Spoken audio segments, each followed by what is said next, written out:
on peut pas avoir tout ce qu'on veut sans connaître un minimum d'échecs. Comme on le dit, un gagnant est tout simplement un perdant qui a essayé une fois de plus. Si tu vois l'échec comme un signe qu'il faut abandonner, tu ne sauras jamais où ta volonté pourra te mener.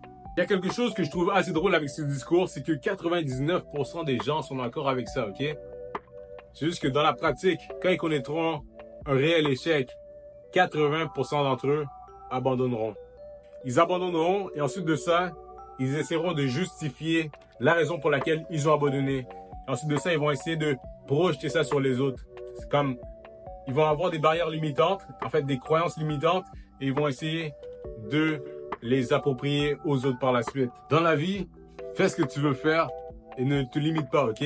Si tu vois une jolie fille, va lui parler. Si tu as envie de lancer ta business, vas-y.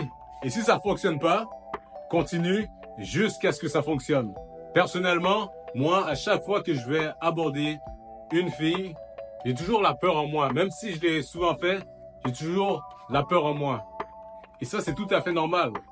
Tout comme le boxeur professionnel qui va aller monter sur le ring pour la 50e fois, il ressent de la peur en lui. La peur est toujours là. C'est juste qu'il apprend à la maîtriser. Tu ne pourras jamais être quelqu'un de courageux si tu ne fais jamais face à tes peurs. La meilleure peur à avoir est la peur du regret. Parce que tu ne pourras jamais avoir de regrets si tu es quelqu'un de courageux. Et pour finir, le plus grand risque est de n'en prendre aucun. Car si tu ne prends aucun risque, tu es sûr à 100% de ne jamais avoir ce que tu veux.